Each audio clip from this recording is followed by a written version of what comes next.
가자. 이렇게 수법은 높아진다고요. 숙제를 아무것도 안 냈나요? 프린트 안 했죠? 프린트 질문 한번 해볼까요? 질문할 게 사실 별로 없죠?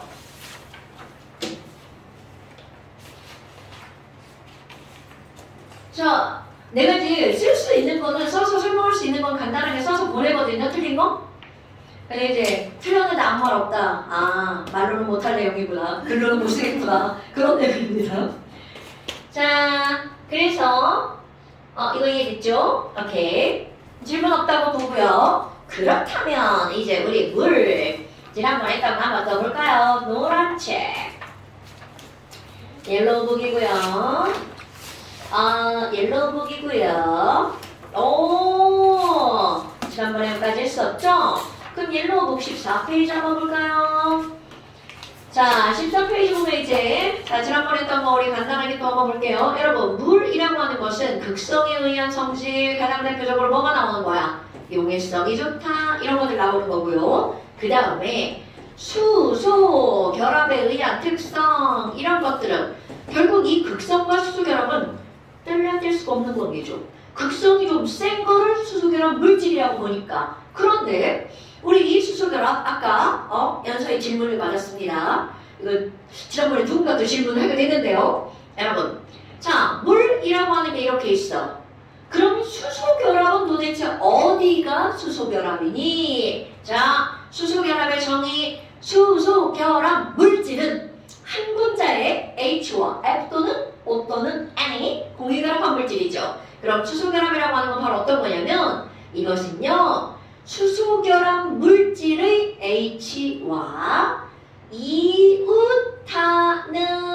이라고 하는 이런 말을 화학원에서 써놨습니다.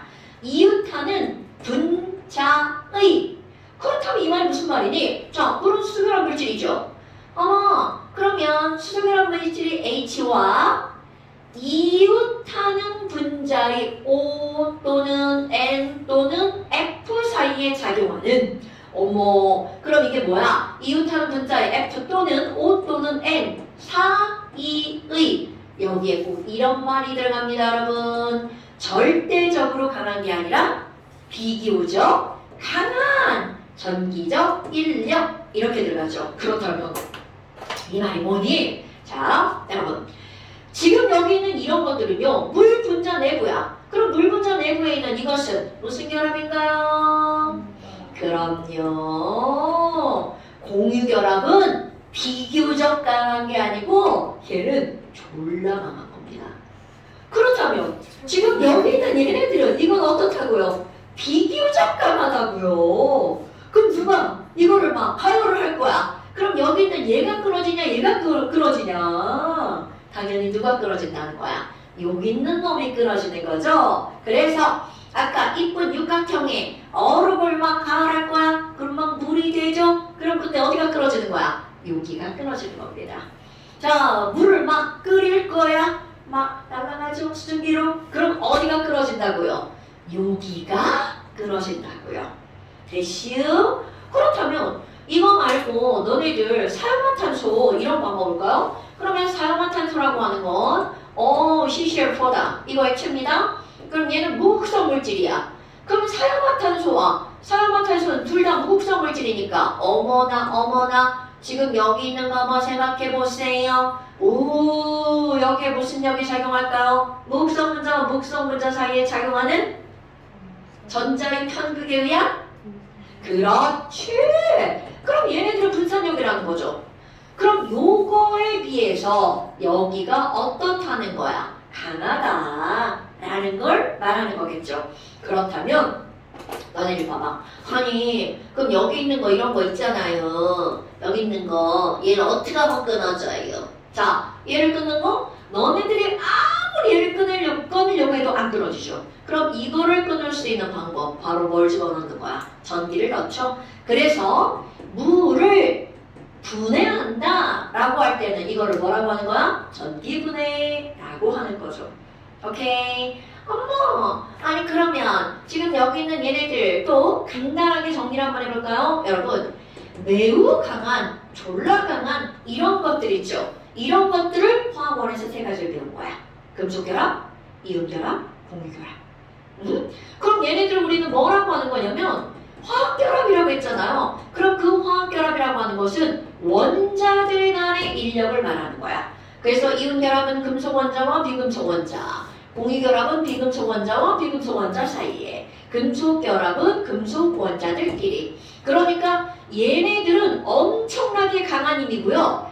그 다음에 나오는 게 우리가 지난번에 배운 누구 간의 인력이라는 거야? 분자 간의 인력이라는 얘기입니다. 제목은 분자 간의 상호작용이죠. 그럼 그들 중에서도 강한 힘이 바로 뭐라는 거야?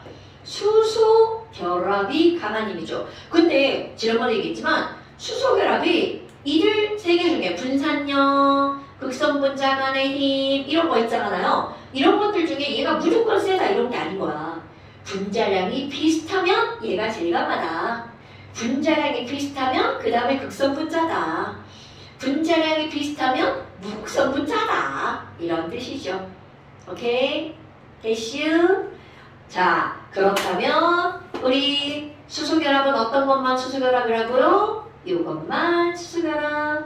됐어요, 언니? 오케이. 자, 그렇다면 이제 나오는 게 뭐가 나오냐면 이 수소결합에 의해서 나오는 특성 비밀, 그 다음에 뭐야?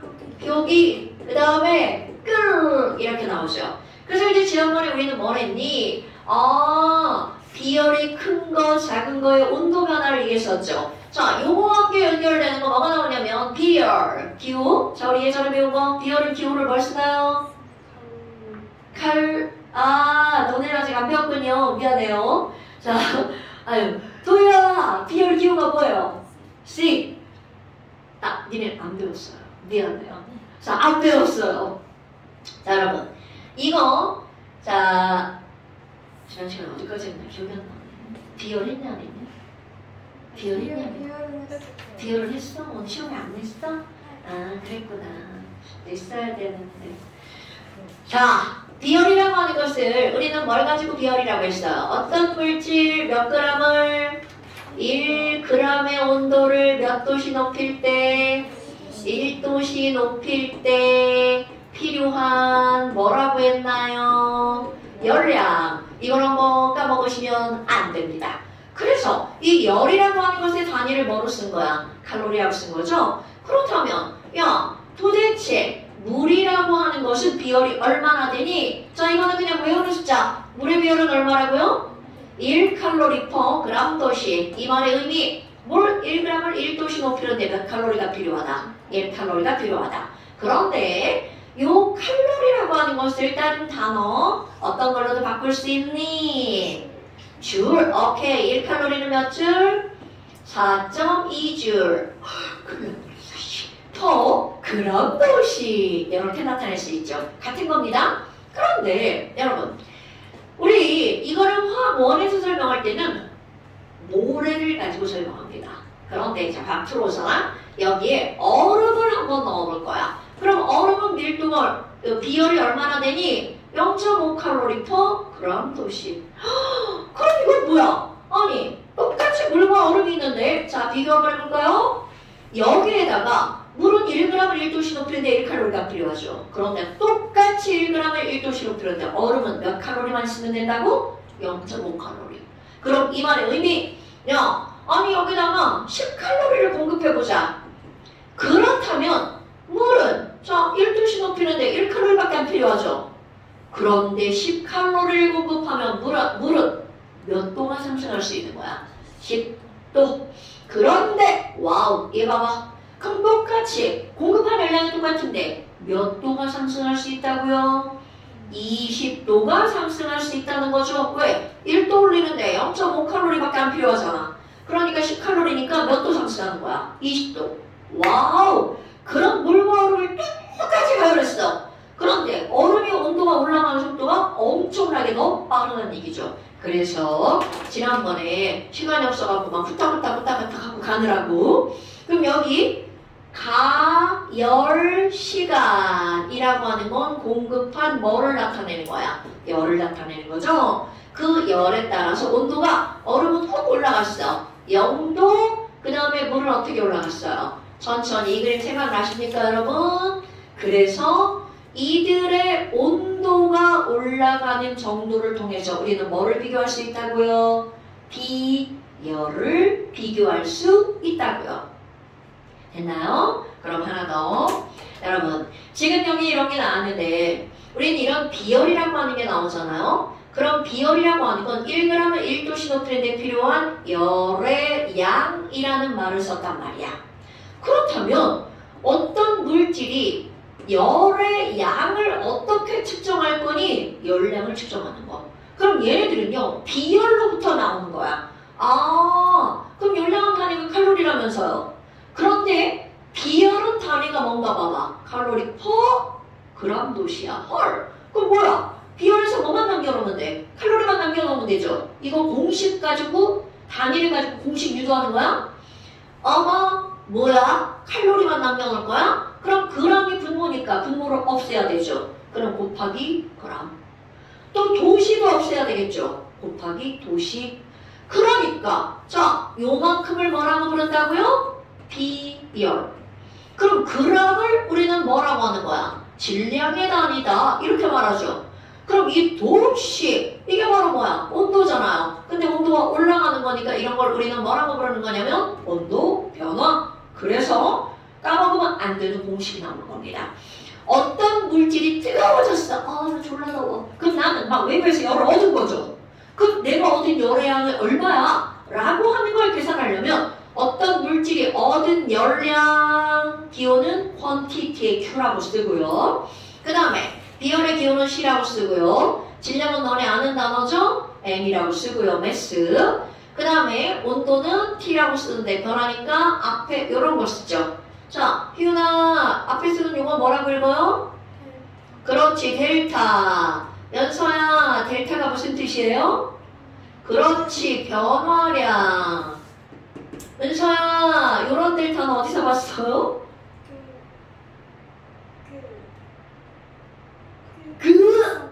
극성, 그렇지, 극성. 이것도 델타죠. 이것도 역시 변화 차이 맞습니다. 그런데 이건 대문자, 이건 소문자죠. 의미, 큰 차이, 작은 차이. 그러니까 분자 내에서 전자를 끌어당기는 차이는 스몰 델타. 아니 그럼 뭐야? 열량 Q는 CM 델타 T 나오죠. 그러니까 니네 외워야 할 거. 자, 열량은 Q는 CM 델타 T죠. 그래서 이제 나는 이거 그냥 CM이니까 시험탁이라고 읽기도 하고요. 그래서 시험탁은 끄끄끄 중학교 2학년 2학기 시험 범위에 들어가죠? 열량 Q는 CM 델타 T. 아직 학교 안 다녀서 잘 모르죠? 나와? 지금도 나와? 이러는 거야? 기말고사에 나옵니다. 요래도 나오죠? 나와요. 근데 이거 새로운 교육과정은 중학교 1학년 1학기 과정에 나와요. 불쌍해. 저 식이 나온다고요? 한글로. 당연히 한글로 나오지. 야, 열량은 비지론. 이게 더 힘들어. 시험탁은 꾹꾹꾹. 시험탁. 어떤 쌤이 시멘트. 이렇게 가죠. 시멘트. 내가 볼 때 남자쌤들은 거의 다 시멘트라고 하고, 시멘트, 시험탁, 시험탁, 꾹꾹꾹. 시험탁 꾹꾹꾹 하면 이제 내게 나중에 꾹꾹꾹만 생각한다. 자, 그래서 이런 것들이 바로 비열. 그렇다면 이 공식을 어떻게 바꿔볼 거니? 중요. 델타 T로 바꿔볼 겁니다. 그럼 온도 변화에 영향을 미치는 것은 바로 뭐라는 거야? C도 영향을 미치지만 M도 영향을 주죠? 그 다음에 거기에 뭐도 영향을 주는 거야? Q도 영향을 주죠. 그러니까 결국은 무슨 말이니? 똑같은 열을 줘도 비열뿐만이 아니라 그것들의 질량도 어떻다는 거야? 굉장히 중요한 역할을 한다는 거죠. 이거는 가장 그리고 라면 끓일 때, 라면 하나 끓일 때, 라면 3개 끓일 때 가면 물의 양이 다르죠. 그러면 하나 끓일 때 금방 뜨거워지잖아. 그런데 3개 끓이려면 물이 3배잖아. 그럼 그거는 천천히 온도가 올라가죠. 그게 바로 아무리 똑같은 물, 비열이 똑같다 하더라도 M이 클수록 델타 T가 어떻다는 거야? 작아진다는 거죠?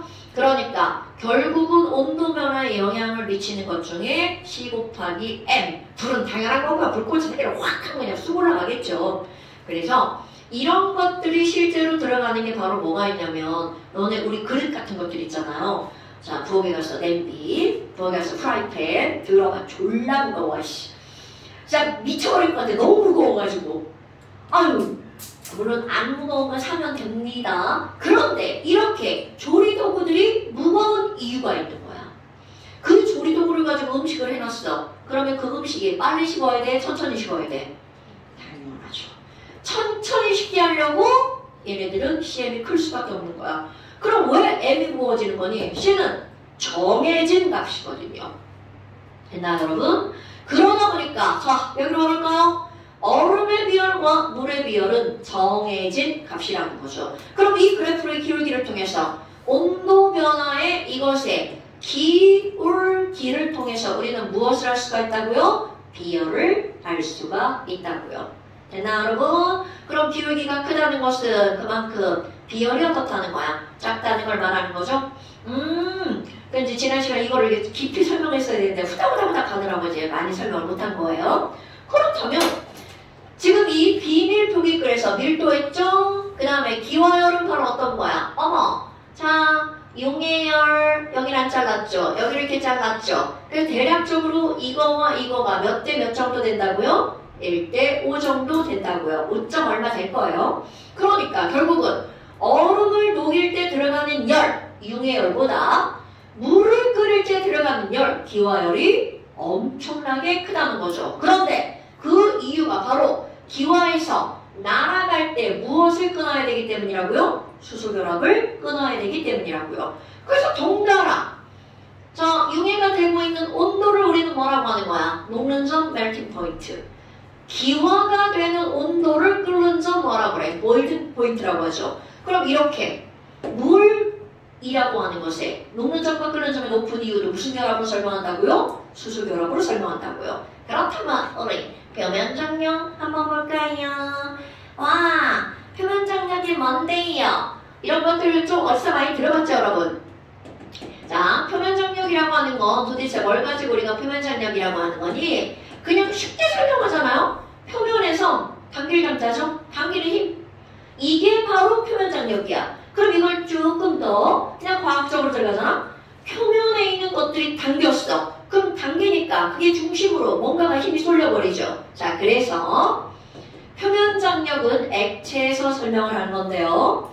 액체가 장력, 잡아당기는 힘이 세서 그들의 표면적을 어떻게 하려는 힘을 표면장력이라고 하는 거니? 최소화하려는 힘. 이런 것들을 우리는 표면장력이라고 간단하게 설명을 하는 겁니다.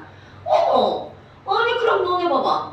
표면적을 최소화? 이거 우리 분산력에서도 한 번 왔네. 자, 여러분. 똑같은 부피가 있어. 그럼 똑같은 부피를 가지고 구도 만들고 육면체도 만들고 삼각뿔도 만들고 원기둥도 만들었어. 그랬을 때 표면적이 가장 작은 도형은 뭘까요? 당연하죠. 그러니까 이 말은 무슨 말이니?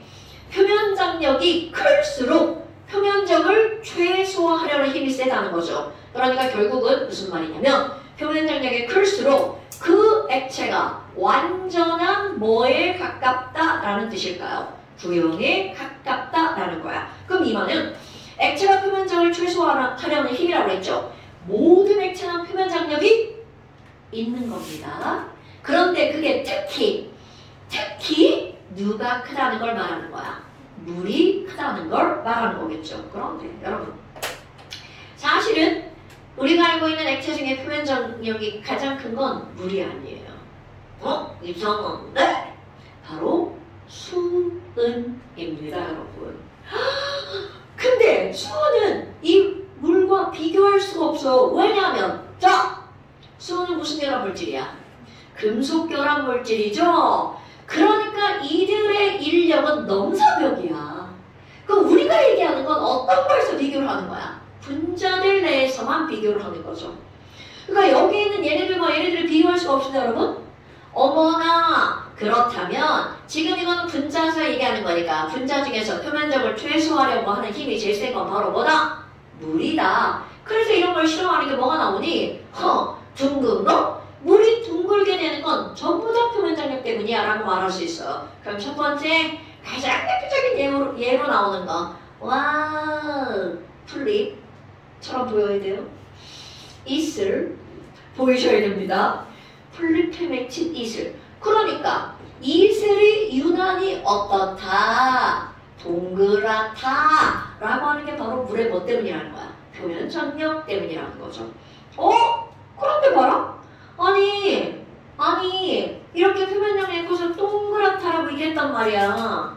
그럼 이런 것들을 내가 이슬이라고 설명했지만 우주 공간에서 그 우주선 안에서 그렇게 그 사람들 이렇게 뭐 마시잖아요. 뭐 물 같은 거 이렇게는 못 마시니까 막 빨대를 이렇게 빨아 마신단 말이야. 그러다가 재치게 되면 어떤 일이 벌어질 줄 알아요? 나 어디서 막 봤죠? 주스를 마시다가 재치기를 딱 했어. 그럼 동그란 주스 방울들이 공기 중에 막 이렇게 떠돌아다니죠. 오케이? 그럼 그게 동그랗게 되는 이유가 바로 뭐야? 지기들끼리 잡아당겨서 표면적을 어떻게 되는 거? 최소화시키는 거죠. 그래서 걔네들 이렇게 잡으려고 하면 더 작은 동그라미가 만들어지면서 딱딱딱 퍼져나가죠. 그러니까 그런 것들이 표면 장력. 그럼 이런 거 말고 또 뭐가 있니? 이거는 실제로 초등학교 때도 많이 했을걸요? 유리컵에다가 물을 가득 채워봐요. 넘치지 않을 정도로. 그리고 여기다가 동전을 하나 살짝 쏙 집어넣었어. 그럼 물이 올라오잖아. 그런데 이 물이 어떻게 되는데? 쏙 이렇게 되는 거 경험해본 적 있나요? 오케이. 그럼 얘가 뭐니? 우리가 상상을 하잖아? 좀 과장할게요. 자, 과장. 밥이야. 과장입니다. 그럼 이 위에 있는 물 분자는 당연히 중력에 의해서 어떻게 해야 돼? 또르르 떨어져 내려가야 되죠. 그런데 그 옆에 있는 물 분자가 수수가락으로 이리 와. 내가 당겨줄게. 떨어지면 안 돼. 이렇게 잡아당겨주는 거죠. 수소결합으로. 그러니까 결국은 얘네들이 떨어지지 않고 위로 이렇게 쌓일 수 있는 이유도 무슨 결합 때문이다? 수소결합 때문이다. 오케이? 어머나. 아니 그러면 이런 거 말고 또 있죠. 표면 장력. 자기들끼리 세게 끌어당기죠? 너네 말만 들어봤을 것 같은데 소금쟁이. 자, 소금쟁이가 물 위를 어떻게 한대요? 걸어 다닌다죠. 봤어요? 봤어?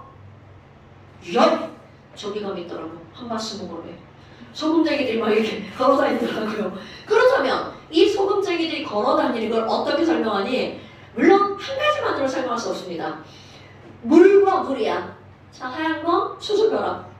그럼 이렇게 물 분자들끼리 수소결합을 끌어당기고 있는 거야. 그러니까 소금쟁이가 얘를 밟아도 얘가 끊어지지 않는다는 거죠. 그런데 사실은 그것만으로는 설명할 수 없고요. 소금쟁이의 발이 본 적 없죠? 나도 본 적 없어요. 소금쟁이의 발은 물에 닿는 부분이 확대 이렇게 생겼대요. 이렇게 생겼대요. 그래서 얘네들이 이렇게 발을 딱 짚을 때 여기에 공기가 뛰어들어가는 거야. 그래서 부력이 생기는 거죠. 그러니까 이제 이렇대요. 이거 말고 뭐 소금쟁이 발에서 기름이 나와서 안 빠진다는 뭐 여러 가지 얘기가 있습니다. 그런데 결국 지금 설명하는 건 그 중에 하나. 물의 무슨 결합 때문에 끊어지지 않는다는 거야. 수소결합. 그러니까 여기다가 소금쟁이. 자, 이런 것들은 어디선가 많이 들어봤을 거예요. 그렇다면 이제 어떤 걸 한번 설명해 볼 거니? 이런 표면장력이라고 하는 것 때문에 바늘이라고 하는 것을 물 위에 띄울 수 있다. 자, 바늘 물 위에 띄워본 적 있어 없어? 없어. 오늘 집에 가서 한번 해보세요. 잘 안 뜹니다.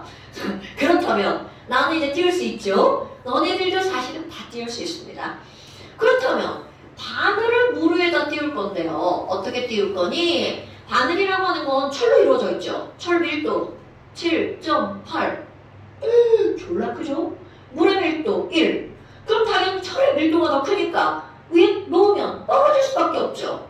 그런데 어떤 거냐면, 자, 또 이제 물 분자야. 그럼 물 분자 사이에 수소결합이 이렇게 있는 거야. 그럼 거기다가 이렇게 바늘을 올려놓은 거야. 그럼 수소결합이 걔네들을 어떻게 해준 거야? 버텨준 겁니다, 여러분. 그런데 얘를 올려놓을 때 이렇게 해서 정확하게 무게중심 딱 맞춰서 수평으로 이렇게 올려놔야 되거든요.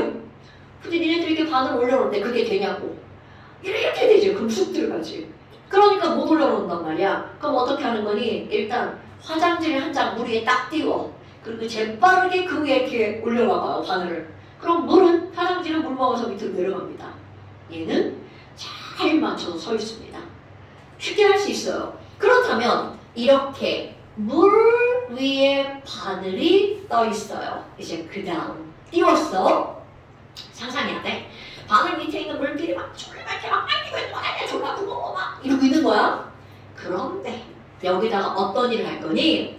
스포이드로 아니면 손가락으로 기름 있죠. 기름 아니면 제일 좋은 거 비눗물. 비누를 손에 물 묻혀서 살짝 붙여. 그리고 나서 바로 옆에 말고 여기쯤에다 이렇게 손을 딱 갖다 대잖아요. 나는 분명히 여기다 딱 갖다 댔거든. 근데 바늘이 갑자기 왼쪽으로 쫙 이동해 갑니다. 아무 짓도 하지 않았어, 바늘에게는. 그럼 도대체 이게 어떤 거니? 자, 상상 이 밑에 물 분자들이 지들끼리 막 줄다리게 수소결합으로 이렇게 당기고 있는 거야? 상상해야 돼? 그런데 여기에 불순물, 비눗물을 갖다가 여기에 한 방울 똑 떨어뜨리잖아요? 그러면 이쪽 물 분자와 이쪽 물 분자에 있는 수소결합이 끊어져 버립니다. 비누, 불순물, 술 떨어뜨려도 돼요. 일단 다른 물질이 들어가면 그럼 끊어집니다. 그럼 상상 자 여기 있는 물 분자들이 막 줄다리기 하고 있었는데 여기서 끊어졌어. 그럼 그걸 기점으로 어떤 일이 벌어져? 딱 끊어지니까 쫙 하고 안에 있는 물 분자도 움직이겠죠. 그러면 밑에 있는 물 분자가 움직이니까 마치 누가 움직이는 것처럼 보이는 거야. 바늘이 움직이는 것처럼 보이겠죠. 그러니까 이런 것들이 어떻게 이제 사고력 시험으로 나오는 거냐면 여기다 물 분자를 떨어뜨렸어. 그럼 바늘은 A 방향으로 움직일 거니 B 방향으로 움직일 거니 이렇게 사고력 문제가 나오는 거죠. 오케이? 근데 지금 여기서 어디가 끊어진 거야? 여기서 끊어졌으니까 바늘은 이쪽 물은 왼쪽으로, 이쪽 물은 오른쪽으로 움직이죠. 그러니까 바늘이 어느 쪽으로 움직일 것이다. 왼쪽으로 움직일 것이다. 이런 것들은 집에서 실험하면 바로 나오는 것들이랍니다. 됐슈? 그럼 이거를 조금 더 응용한 거 똑같이 모릅니다. 어떻게 등장을 하냐면 하드보드지 있죠? 그 하드보드지를 별 모양으로 오려요. 그리고 그 별 모양으로 오려가지고 물 위에다가 올려놓을 건데요. 올려놓기 전에 무슨 짓을 하냐면 수정액. 수정액 없으면 수정 테이프로 해도 돼. 여기 한쪽 있죠? 여기에 수정액으로 이렇게 위에다가 좀 두껍게 해서 애를 좀 이렇게 뭔가를 붙여요. 수정 테이프 여러 번 하면 됩니다. 그런데 여기도 마찬가지고요. 같은 방향으로 해야 돼. 이거 방향 막 지그재그로 하면 실험 되게 이상해집니다. 자 이렇게 해서 이건 막은 거야. 사실은 얘네들의 역할은 뭔가를 막았어. 길막. 그리고 여기다가 비눗물을 떨어뜨리던지 아까처럼 에탄올을 한 방울 떨어뜨리던지 여기다가 쭉 떨어뜨려서 흘러 내려가게 하는 거야. 그렇다면 이쪽으로 갈 때는 얘가 길막이죠. 비눗물 못 가. 그럼 비눗물 어디에 떨어져? 이 부분에 비눗물이 떨어지죠. 똑같아요. 그러니까 여기가 수소결합이 끊어지면서 이게 이쪽으로 움직이겠죠. 그럼 얘만 그런 게 아니라 여기로도 떨어지겠죠? 그럼 얘는 이쪽으로, 얘는 이쪽으로, 얘는 이쪽으로, 얘는 이쪽으로 움직이겠죠. 그러니까 저 별 모양의 종이가 시계 반대 방향으로 빙그르르 돌아버리는 거야. 그러니까 이런 실험을 하는 게 바로 물 밑에 있는 그들의 수소결합을 끊는 실험이 되는 겁니다.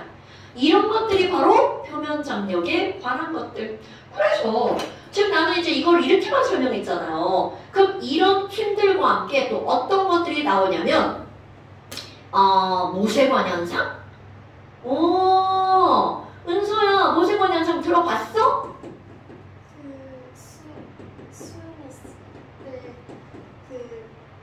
딴 것보다 부피가 적거나 아니면 많게 됐을 때 분리된 관이 분리된 관에 분리된 관.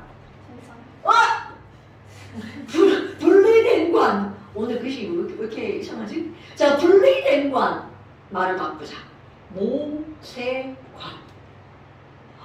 자, 이거는 바로 어떤 거냐면 이 모세관 현상이라고 하는 건 얘는 이제 한 가지 힘만을 가지고 설명할 수는 없고요. 자, 분리된 관. 지금 이렇게 설명을 했잖아요.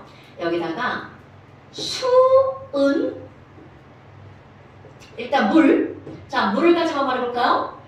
물을 넣고 이 안에다가 분리된 유리관을 한번 넣어볼까요? 자, 분리된 관이라는 게 이런 유리관입니다. 그럼 여기에다가 이렇게 유리관을 넣었어. 그럼 여기 이제 어떤 힘이 등장을 하냐면, 자, 여러분, 물과 물끼리는 무슨 결합력이 작용을 하죠? 수소 결합력이 작용을 하죠. 그렇다면 이렇게 수소 결합력이라고 하는 걸 이제 또 다른 이름으로 물과 물이라고 하는 건 같은 물질이죠. 그럼 같은 물질들끼리 끌어당기는 힘을 통틀어서 우리는 뭐라고 부르냐면 지들끼리 끌어당기니까 뭐 된다라고 표현하는 거야. 응집된다라는 말을 쓰죠. 그래서 이런 걸 우리는 뭐라고 부르는 거냐면 응집력이라고 부릅니다. 그런데 아니 그럼 물하고 유리는 안 당기나요? 자, 물과 유리 당깁니다. 그럼 얘네들은 서로 다른 물질이죠. 그럼 서로 다른 물질이 이렇게 막 내가 벽에 달라붙어. 그럼 이런 힘을 우리는 뭐라고 부르는 거니? 부착력이라고 부릅니다. 말 되죠? 그러니까 용어니까 꼭 기억하셔야 돼요.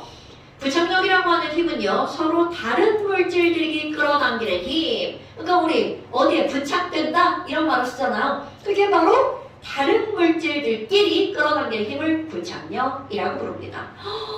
근데 우린 이제까지 물끼리 당기는 수소기랑 맥이 메커 이렇게 다뤘단 말이야. 그래서 내가 여기서도 이제 너네들한테 야, 물끼리 세게 당길 것 같아? 물과 유리가 세게 끌어당길 것 같아? 이렇게 물으면 도희야, 누가 더 세게 끌어당긴다고 얘기를 해야 될 것 같아요? 알고 있는 대로 답해야 되나? 자, 누가 더 세게 끌어당길 것 같아? 물유리. 물유리가 세게 끌어당깁니다.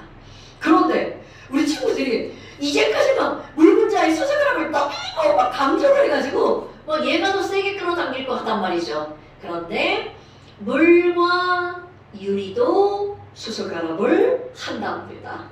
왜냐하면 되게 신기하죠? 자, 수소결합의 정의가 뭐였어요? 수소결합 물질의 H와 이웃하는 물질의 F 또는 O 또는 N 사이에 작용하는 전기적 인력이라고 표현하죠. 자, 유리를 이렇게 썼습니다. 유리 SiO2. 오케이? 어머나! 그러니까 물과 유리 간에도 수소결합이 작용하네. 그런데 누가 더 크게 작용하는 거냐면 바로 물유리가 더 세게 작용합니다. 왜 그래요? 외울 필요 없어요. 그냥 이렇게만 생각하시면 돼요. 그래서 이거를 오늘 집에 가서도 확인할 수 있습니다. 유리컵에다가 물을 이렇게 반쯤 넣어요. 그리고 어디를 관찰할 거냐면 요 벽을 관찰할 거야. 그럼 얘네들이 어떻게 하고 있는지 그거를 보잖아요. 그럼 얘네들은 살짝 벽 타고 물이 올라가 있습니다. 여기도 벽 타고 올라갑니다. 여기도 벽 타고 벽 타고 벽 타고 벽 타고. 그러니까 결국은 무슨 말이니? 유리가 더 세게 끌어당긴다는 걸. 그렇다면 그걸 가지고 이제 뭘 설명할 거니? 자, 여기 있는 유리가 여기 있는 물을 당깁니다. 자, 이제 의법 쓸게요. 유리가 물을 야, 물 내가 너 세게 당겨줄게. 이리 올라와. 이렇게 잡아당기고 있는 거야. 그럼 유리 타고 물이 이렇게 올라가고 있죠. 근데 한 분자가 이렇게 딱 올라갔어. 유리가 당겨서. 그럼 그 밑에 있는 물 분자는 바로 응집력이 작용하죠. 그러니까 밑에 있는 물 분자를 뭐라고 그래? 야, 나도 같이 가. 따라 올라가죠. 그러니까 결국은 유리가 물을 당기면 밑에 있는 물 따라 올라오죠. 그래서 전체적으로 이들의 모양은 이렇게 만들어진답니다. 어머나, 그럼 위쪽으로 유리가 물을 끌어당기는 무슨力이 작용하는 거야? 부착력이 작용하죠? 거기다가 물 분자가 따라 올라가는 응집력도 있겠죠? 만약에 이런 힘들만 있다면 무한정 따라 올라가겠죠? 그런데 물이 이만큼 올라가면 자, 요만큼의 물에는 중력이 작용하겠죠? 그러니까 아래쪽으로 작용하는 중력이 있단 말이죠. 그럼 위로 올라가려는 힘, 아래쪽으로 작용하는 중력, 얘가 같아지면 더 이상 올라가지 못하겠죠. 오케이? 그럼 너네도 이제 볼 게 있습니다. 얘는 이제 설명하려고 졸라 넓은 관으로 그림을 그렸단 말이죠. 관을 좁혀볼까요? 관을 좁혀볼까요? 좁혀볼까요? 좁혀볼까요? 그럼 똑같은 유리관이 이제 좁혔어? 그렇다고 부착력이 달라질까요? 안 달라질걸요? 응집력이 달라질까요? 안 달라질걸요? 그렇다면 이 두 개가 끌어당길 수 있는 물의 양, 중력의 크기도 똑같죠. 그런데 폭이 좁아졌어. 그러니까 그거에 해당하는 중력의 크기가 똑같으면 얘네들 물의 양이 같은 양만큼 끌어올릴 수 있다는 거죠. 그러니까 결국 관이 얇으면 얇을수록 어떻다고요? 많이 올라갈 수가 있죠. 오케이? 자, 이렇게 얇은 관을 통해서 어떤 액체가 원래의 높이보다 높아지거나 낮아지는 현상, 이런 걸 우리는 뭐라고 하는 거냐면 모세관 현상이라고 말합니다. 이 모세관 현상을 가장 쉽게 관찰할 수 있는 게 바로 어떤 거냐면, 여기 이제 유리가 없잖아요. 또 이제 우리 집에도 식탁에 유리가 없는데, 유리가 있는 식탁, 어디 저기 식당에 가면 유리가 있는 식탁에다가 요 중간에다가 물을 여기 사이야, 유리와 여기 틈 사이에다가 물을 한 방울 딱 떨어뜨리잖아요. 그 물 어떻게 될 것 같아? 그냥 안으로 쫙 빨려 들어갑니다. 그러니까 아무 짓도 하지 않았는데 그냥 물이 쫙 빨려 들어가요. 그게 바로 뭐니? 유리와 책상 사이에 틈이 굉장히 모세관인 거야. 그래서 빨려가는 게 한눈으로 보인답니다. 오케이? 그런 게 모세관 현상. 그리고 또 모세관 현상은 별게 아니야. 물을 던져! 물을 던네? 그럼 어떻게? 화장지로 보이죠? 모세관 현상입니다. 오케이? 그러니까 모세관 현상이 별게 아니라는 거야. 그러면 여기에 틈이 있나요? 당연히 틈이 있죠.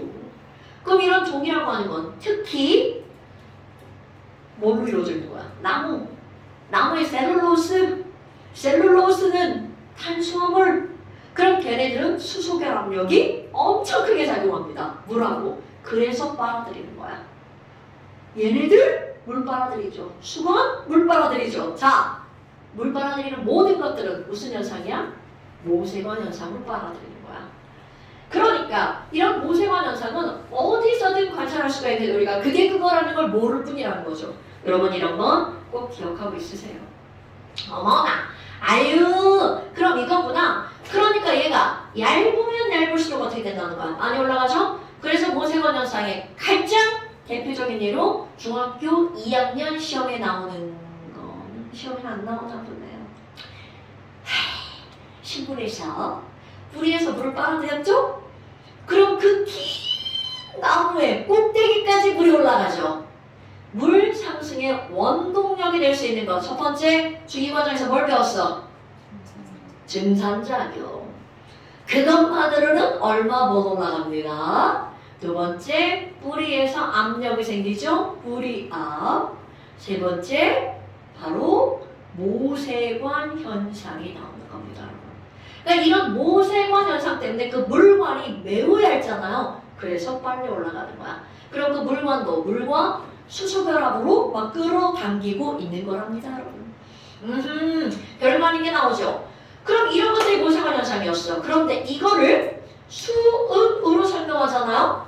그것도 모세관 현상. 그럼 아까 이제 은수가 얘기할 때 수은을 가지고 있었잖아요. 그럼 수은은 물하고 어떤 차이점이 있니? 다 똑같아요, 설명에. 그런데 딱 하나 차이가 있습니다. 수은과 수은이 끌어당기는 응집력이죠. 그런데 좀 아까 우리는 뭐라고 그랬냐면 수은은 금속결합이기 때문에 이들의 힘은 무시할 수 없는 힘이죠. 이거는 진짜 졸라 강한 힘입니다. 그러니까 그럼 수온에다가 여기에다가 유리가 있어. 헐. 그럼 이거 부착력이죠. 자, 아까 엄청난 차이죠? 아까는 물과 유리의 부착력이 더 컸죠. 그런데 이번에는 수은과 수은의 응집력이 월등히 크답니다, 여러분. 어머, 그럼 여기다가 유리만을 꽂아놓으면 어떻게 되는데요? 자, 무지하게 중요한 차이점이 나옵니다. 이건 아마 과학 실험 같은 데 할 때 시험 문제로 나올걸요. 자, 유리는 양 사이드가 이렇게 빨리 올라가죠? 왜냐하면 응집력보다 누가 더 크기 때문이야? 부착력이 더 크기 때문에 벽에 붙어서 올라가는 거야. 그런데 수은은요, 지들끼리의 응집력이 월등히 크기 때문에 벽 타고 올라가는 게 아니라 지들끼리 뭉쳐버립니다. 어? 그럼 얘네들은 거기다가 무거우니까 위로 올라가는 게 아니라 중력에다가 자기들끼리 모이는 힘, 그러니까 지들끼리 응집하는 거랑 거기에 중력까지 작용해서 이들은 위로 가는 게 아니라 어디로 가는 거야? 아래로 가버립니다. 그러니까 모이고 모여서 아래로. 그럼 결국은 얘네들은 이렇게 해서 위로 볼록하면서 내려가는 건 아래로 내려가죠. 그럼 얘네들 여기다가 얇은 관을 쓰면 어떤 일이 벌어지니? 얘가 내려가서 아니 굵기가 똑같네. 자, 얇은 관을 쓰면 어떻게 되니? 이렇게 내려가서 볼록. 여기만 볼록한 게 아니라 여기도 이렇게 볼록 이렇게 되죠.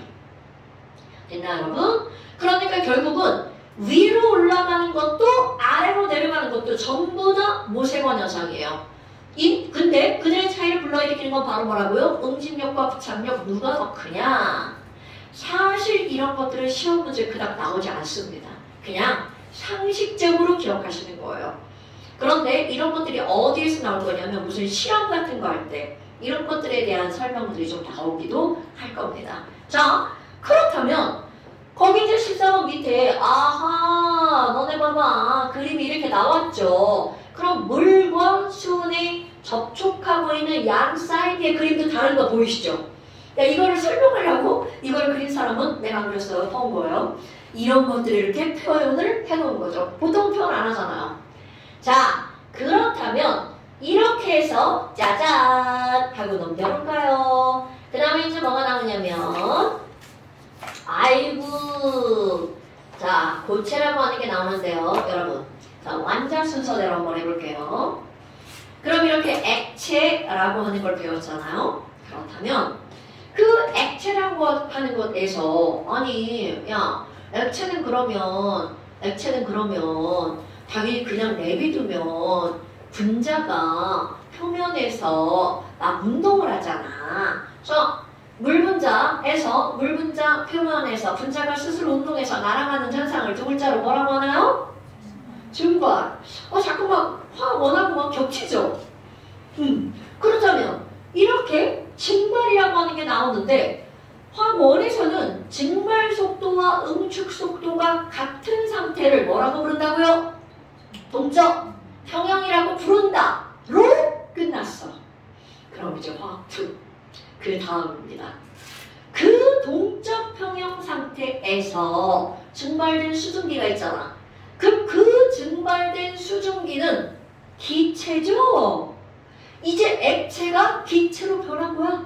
기체죠? 그럼 그 기체에 뭐가 생길까? 기압이 생깁니다. 갑자기 액체에서 이제 기체로 변한 다음 그 기체의 압력에 대해서 언급을 하는 거야. 그렇다면 처음부터 기체가 아니라 증발된 기체에 의해서 생기는 압력이죠. 제목을 그대로 풀어 쓴 거야. 풀어 말한 거야. 증발된 기체에 의해서 생기는 압력. 이런 걸 우리는 뭐라고 부르는 거니? 증기압력이라고 부릅니다. 증발된 기체에 의해서 생기는 압력. 이런 걸 뭐라고 부른다고요? 증기압력. 이게 사실 나는 이 단원이 여기 있는 게 별론데요. 자, 23페이지 한번 보세요. 교육과정이 바뀌면서 사람들이 그 단원을 자꾸 막 뒤집어 놓거든요. 완자는 지금 물 파트에 바로 나옵니다. 지금 물 다음에 뭐가 나오는 거냐면 증기압력이라고 하는 게 등장합니다. 자, 그렇다면 이런 증기압력 한번 볼까? 우리 동적 평형이라고 하는 것들이 화학원에서 등장을 하는데요. 그럼 이런 동적 평형은 뭘 설명하는 거니? 자, 이제 여기서 또 하나 들어갑니다. 여러분, 여기다가 물을 넣어놨어. 그리고 얘를 이렇게 밀폐시킵니다. 아, 이게 미끄러워가지고 반드시 못 그리겠네요. 밀폐시킵니다.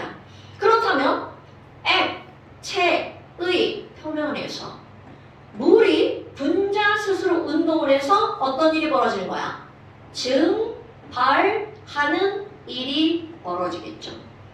그런데 이렇게 해서 위쪽에 수증기가 늘어났어요. 그럼 수증기는 자유롭게 움직인단 말이죠. 그럼 자유롭게 움직이다 보면 그 친구가 자기가 갖고 있던 에너지를 잃게 되죠. 그래서 물속으로 쏙 들어가게 됩니다. 이런 걸 우리는 뭐라고 한다고요? 응축 또는 응결이라고 부르죠. 그래서 이렇게 밀폐되었을 때 처음에는 증발 속도는 화살표 5개로 설명한 거고요. 응축 속도는 하나로 설명했죠. 그러니까 처음에는 누가 더 큰 거야? 증발 속도가 더 크죠. 그런데 충분한 시간이 지났어. 어머, 그 뭐야? 이거 하나, 둘, 5개 하나니까 알짜 증발량 4개가 더 증발하겠죠. 그럼 수증기 개수가 늘어난 거야? 그러다가 그 중에 일부도 이렇게 들어가겠죠. 그래서 충분한 시간이 지나면 증발 속도와 응축 속도가 어떻게 되는 시점에 도달한다? 같아지는 시점에 도달하죠. 이때를 가지고 우리는 뭐라고 하는 거야? 동적 평형이라고 부르죠. 그렇다면 이런 동적 평형 상태는 첫 번째, 뭐도 일어나고 뭐도 일어난다고요? 증발도 일어나고 응결도 일어난다는 거죠. 그러면 둘 다 일어나는데 그들의 뭐가 동일하다는 거야? 속도가 동일하죠. 그럼 이제 여기서는 화학 2 포인트 단어. 그렇다면 너무나 당연하게 둘의 속도가 똑같으니까 위쪽에 있는 수증기의 개수는 더 이상 변할까 안 변할까? 안 변하죠. 자, 다시 한번 위쪽에 있는 수증기 이꼴 기체입니다, 여러분. 기체의 몰수는 불변이라는 거죠. 어머나 이렇게 동적 평형일 때 수증기의 몰수에 의해서 생기는 압력, 이런 걸 우리는 뭐라고 부르는 거니? 바로 증발된 기체에 의해서 생기는 압력, 증기압력이라고 부릅니다. 어허, 그러면 여기다 그래프로 한번 그려볼까요? 아니, 선생님, 그러면 여기 봐봐요. 아무 설명도 없이 그냥 증발 속도는 변하지 않게 그렸고요. 응축 속도는 점점 화살표가 늘어났잖아요. 그래서 더 이상 변하지 않는 이런 시점을 우리는 뭐라고 한 거야? 동적 평형을 이루었어? 이렇게 표현했단 말이죠. 그렇다면 지금 여기에 있는 이 증발 속도라고 하는 개념을 화살표 개수로 설명을 했단 말이야? 그럼 증발 속도의 정확한 정의는 뭔가요? 라고 하잖아요. 이런 증발 속도는요, 바로 어떤 거냐면 여기 있는 액체 표면이 있잖아요. 그럼 그 표면 일정한 면적, 그런 걸 우리는 뭐라고 하는 거야? 단위 면적당이라고 표현을 하죠. 그리고 당연히 속도의 개념이니까 뭐가 들어가야 돼? 시간이 들어가겠죠? 단위 시간 동안 증발하는 분자의 개수, 증발한 분자의 개수, 이것을 가지고 우리는 뭐라고 하는 거냐면 증발 속도라고 표현을 합니다. 그런데 도대체 이런 증발 속도는 무엇에 영향을 받는 거니? 자, 이게 오늘의 포인트. 어머나, 아니, 증발 속도는 도대체 무엇에 의해서 영향을 받니? 증발 속도의 영향 요인. 이거는요, 딱 하나입니다. 분자 간의 인력. 어머. 아니, 그럼 얘네들은요, 그 분자 간의 인력이 어떨수록 작을수록 증발이 잘 되는 거야? 클수록 증발이 잘 되는 거야? 당연하죠. 분자 간의 인력이 작으면 얘가 멈추면 나갔나이? 그 밑에 있는 애는 살짝 당겨. 그럼 툭 날아가 버리죠. 그러니까 결국은 인력이 작을수록 잘 날아가. 이렇게 되는 거겠죠. 그렇다면 분자간 인력이 작을수록 바로 증발 속도가 더 커질 수밖에 없다는 거죠. 아니 그러면 분자간의 인력에 영향을 미치는 요인은 뭔데요? 그거는요. 1번 온도가 영향을 주겠죠.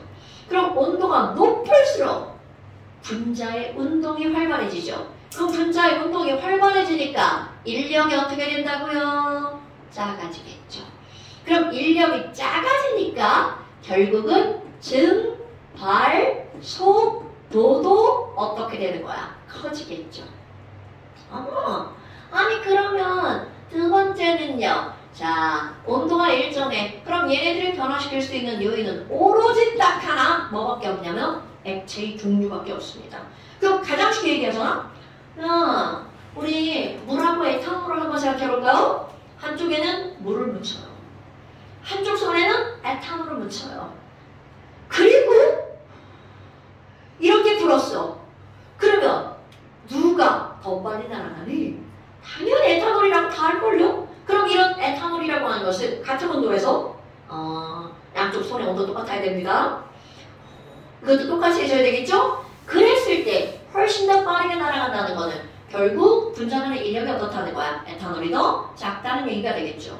그렇다면 지금 이런 거를 다 알았어. 아니 그러면 이런 것들이 증기압력과 무슨 관련이 있나요? 자 여러분 이 시점 맨 처음 시점을 볼까요? 응축 속도는 요만큼이고요. 아이고 증발 속도는 이만큼이네. 아까 5개 있으니까 5개를 써볼까? 그럼 여기는 처음엔 하나. 그러면 5개가 증발하고 하나가 응축했잖아. 그럼 그때 알짜 증발량은 얼만큼이라는 얘기야? 요만큼이라는 얘기죠. 그럼 그 다음 시점이야. 온도도 변하지 않죠? 물이라는 조건 변하지 않죠? 그러니까 분자간 인력 달라지지 않죠? 그럼 그 다음 시점이야. 그럼 다음 시점에서는 증발 속도가 이만큼인데 응축 속도 늘어나긴 했지만 아직은 증발 속도가 더 크죠. 그러면 이만큼이 요 시점에서 증발 알짜량.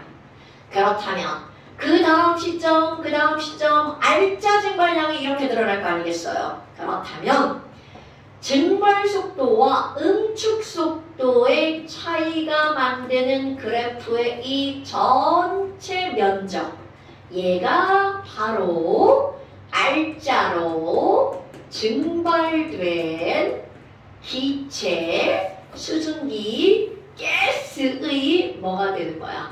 몰수가 되겠죠. 와우, 그럼 뭐야? 아이고, 아까 막 이런 거 썼잖아요. 그렇다면 저 위쪽의 부피 변하지 않죠? 온도도 안 변하죠? 그러니까 거기는 그 기체의 몰수가 곧 무엇에 비례하는 거야? 증기압력에 비례하는 거겠죠. 그러니까 결국은 여기 있는 저 그래프의 면적이 무엇과 관계가 있는 거야? 증기압력과 비례하는 그런 관계겠죠. 그렇다면 아니 지금 이거 T1이야. 쟤 뜨겁게 만들 거야. 온도 높여. 그럼 참참 분자 운동을 활발하게 하죠. 그러니까 뭐가 달라질 거니? 바로 증발하는 화살표의 개수가 아까보다 어떻게 될 거야? 많아지겠죠. 자, 온도를 높이면 증발 속도가 늘어날 겁니다. 그렇다면 처음부터 실험을 했어. 그럼 점점 증발을 해서 또다시 평형에 도달하겠죠. 그럼 이거 T2 뜨거운 상태야? 그럼 조금 아까 똑같은 설명. T2일 때 그래프가 만드는 면적이 아까보다 어떻게 될까요? 더 넓어지겠죠. 어머. 그럼 T1일 때 증기압력보다 T2일 때 증기압력이 더 크겠네? 그래서 사람들이 어떤 그래프를 그려내니? 오늘의 포인트. 바로 물이라고 하는 액체의 가로축은 온도고요. 세로축은 증기압력이고요. 어머나, 그럼 뭐야? 야, 조금 아까 온도 T1일 때 있잖아. 증기압력 요만큼이었어? 증기압력 요만큼이었어? 그럼 T2일 때 가열했더니 증기압력 요만큼 됐니? T3 더 가열해봐. 그럼 더 높아지겠네? 자, 이렇게 각각의 온도에서 그 액체의 증기압력을 측정해서 그래프를 그리면 모든 액체의 증기압력 그래프는 크기는 달라도 패턴은 다 똑같습니다. 이런 것을 뭐라고 부르는 거니? 이름 되게 쉬워요. 증기압력, 온도에 따른 증기압력을 나타내는 곡선, 증기압력 곡선이라고 부릅니다. 말되죠? 이게 오늘의 핫 포인트. 어머, 그럼 증기압력 곡선은 뭐예요? 어떤 액체가 동적 평형일 때, 당연히 동적 평형입니다. 그때 그 액체의 증기에 의해서 나타나는 압력, 이거를 증기압력이라고 부른답니다. 어머 선생님, 이거 물이었잖아요. 그러면 어떤 액체, 또 다른 액체 한번 해봐요. 그랬더니 그 액체는 글쎄 증기압력에 몇 따위로 나타난 거예요. 액체 A, 에탄올이라고 한번 해볼까요? 그렇다면 이들의 증기압력을 비교해볼까요? 자, T1일 때 그 둘의 증기압력 당연히 같은 온도일 때 비교를 해야 되겠죠? 왜? 아까 우리 이 증발 속도, 분자간 인력에 영향을 미치는 요인은 온도와 액체의 종류밖에 없다고 했죠. 오, 그럼 같은 온도네? 그럼 같은 온도에서 비교를 했더니 딱 봐도 야, T1에서 증기압력은 물이 더 커, 에탄올이 더 커? 오케이, 대답하셔야 돼요. 아유, 눈만 있으면 다 알 수 있죠? 에휴, 얘가 더 커요. 그럼 에탄올이 더 크네? 그럼 이 얘기는 에탄올이 더 잘 날아간다는 거죠? 그럼 잘 날아갔어. 그럼 그들끼리 인력이 더 강하다는 거야, 약하다는 거야? 약하다는 거죠. 약하니까 휙 날아가 버리죠. 어머나, 아니 그러면 그들 분자 간의 인력을 우리도 비교할 수가 있구나. 그럼 온도가 똑같을 때 액체의 종류, 분자 간의 인력은 물이 더 어떻다는 거야? 그다는 거죠. 어머나. 아니 그러면 결국 우리는 이걸 가지고 뭐를 비교할 수 있니? 자, 우리 분산력 파트에서 분산력이 크다 작다를 증명할 수 있는 눈에 보이는 수치가 바로 그 물질이 뭐였어요? 끓는 점, 어느 점, 녹는 점이었단 말이죠. 아이고, 그럼 이런 것만을 가지고 이 액체에 무엇을 비교할 수 있다고요? 끓는 점을 비교할 수가 있다고요. 그럼 끓는 점은 누가 더 크니? 당연히 물이 더 크지. 이렇게 나오죠. 오케이? 그런데 아니 끓는 점이라고요? 자, 오늘의 두 번째 핫 포인트. 이게 뭐야 진짜. 우리 몇 시에 끝나죠? 70분.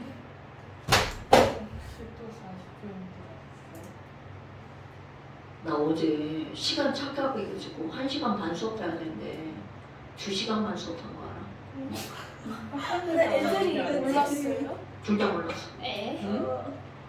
쌤 수업이 재밌었나봐요. 나 진짜 미치겠네.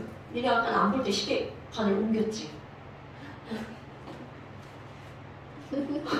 나 진짜 안 돼! 자! 진짜 그러시는 거예요? 4분만 더 할게요.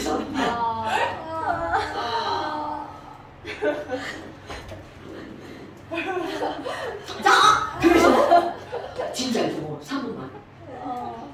이거 뭐냐면 1분 안 돼, 1분 안 돼. 11분이에요. 3분 딱 3분 딱. 딱 3분. 좋아. 그래서 이게 바로 뭐냐면 도대체 끓는다는 게 무슨 말일까? 끓인다는 게 무슨 말일까요? 우리는 끓는 점이라는 말 다 썼잖아. 그럼 끓는 점이 진짜 뜻이 뭘까? 뽀글뽀글 올라올 때요. 이런 건 우리 이제 애기들이 하는 말이잖아요. 그럼 끓는다 라고 하는 말은 무슨 말이니? 끓는 점에 정의를 내릴 거예요.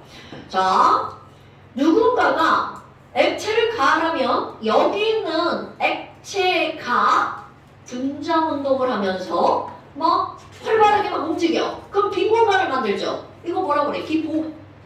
오케이? 그런데 이 기포가 올라오는데 위에 있는 대기가 막 눌렀어. 그럼 얘가 안에서 뻥 터지잖아요? 그거는 아직 안 끓는 거야. 그러면 이 기포를 더 가열해가지고 기포를 더 세게 만들었어.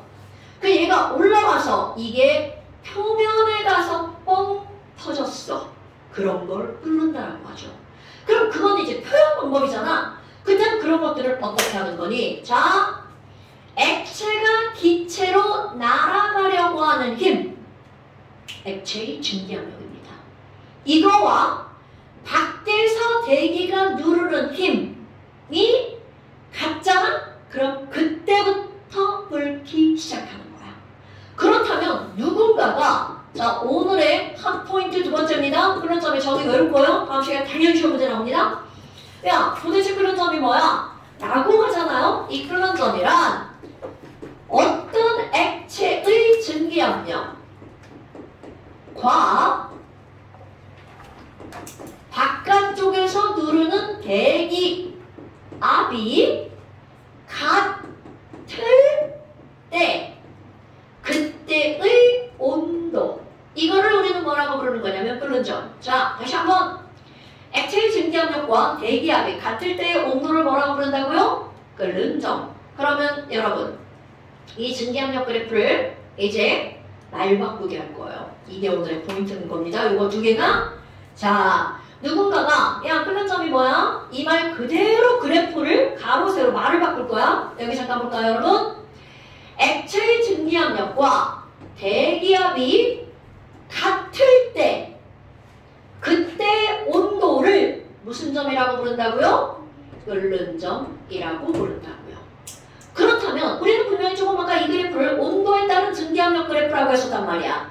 그런데 말 바꿔치기를 했잖아? 그랬더니 이 그래프가 어떤 걸로 둔갑하는 거니? 대기압에 따른 끓는 점 곡선으로 둔갑해버리는 거야. 그럼 이 곡선상의 모든 온도는 바로 끓는 점이 된다라는 말이죠. 그런데 어라? 선생님 이상하잖아요. 우리는 물에 끓는 점은 온도 하나잖아요. 자, 물에 끓는 점 몇 도? 그럼요. 그럼 도대체 물에 끓는 점 100도는 뭐예요? 모든 온도가 다 끓는 점이라면서요. 자, 이렇게 모든 온도가 다 끓는 점이 되니까 뭐에 따라? 대기압에 따라 사람들이 기준을 하나 만들죠. 야, 우리가 살고 있는 곳에서 끓는 점을 말하자. 그러니까 우리가 알고 있는 건 다 그런 끓는 점인 거야. 그럼 우리가 살고 있는 곳은 대기압이 얼마일 때? 1기압일 때. 즉, 바로 뭐가 되는 거니? 야, 대기압이, 즉, 증기압력이 1기압일 때, 짠짠짠짠짠짠짠, 물에 가잖아요? 그럼 이렇게 쭉 내려오면 이게 바로 얼마라는 숫자가 쓰여져 있다는 거야? 100이라는 숫자가 쓰여져 있다는 겁니다. 이렇게 모든 사람이 기본적으로 알고 있는 그런 끓는 점, 이런 걸 우리는 무슨 끓는 점이라고 부르는 거냐면 앞에 기준 또는 표준이라는 단어를 붙입니다. 이런 걸 무슨 끓는 점이라고 부른다고요? 기준 끓는 점, 표준 끓는 점. 그럼 여기서 어떤 단어만 바꾸면 될까요? 액체의 증기압력 이 1기압 일대의 온도. 말이 이렇게 바뀌는 겁니다. 자, 기준 끓는 점. 액체의 증기압력이 1기압일 때 그때의 온도. 이런 걸 우리는 뭐라고 부른다고요? 기준 끓는 점 또는 표준 끓는 점. 뭐야? 아니 그럼 에탄올 봐봐요. 아까 뭘 증명하는 게 바로 나오죠. 에탄올의 기준 끓는 점 바로 앞쪽에 있죠. 78.5도 이렇게 나오는 겁니다. 됐어요 여러분? 자, 끓는 점의 정의는요. 이거는 화학투를 배우지 않으면 절대로 끓는 점의 정의를 이렇게 내리지 않죠. 액체의 증기압력과 대기압이 같을 때의 온도를 우리는 뭐라고 부른다고요? 기준 끓는 점이라고 부르죠. 아니야, 끓는 점이라고 부르죠. 그럼 기준 끓는 점이란 액체의 증기압력이 1기압일 때의 온도. 근데 이 말 뒤집어 버리잖아요? 말 바꾸기 한번 해볼까요? 말 뒤집기, 앞뒤 바꾸기. 그렇다면 끓고 있는 동안 끓는 점에서의 증기압력은 곧 뭐라는 뜻일까요? 대기압이라는 뜻입니다. 말 바꾸기 한 거야? 끓는 점은 액체의 증기압력과 대기압이 같을 때의 온도죠. 그럼 끓고 있는 온도에서는 그때의 액체의 증기압력 곧 뭐라고요? 대기압이라고요. 책 덮는 겁니까? 어머! 잠시 숙제를 지금 하시는 겁니까? 질문입니다. 네. 자, 잠시 3페이지 11번까지. 아유, 진짜. 잠시 11번까지.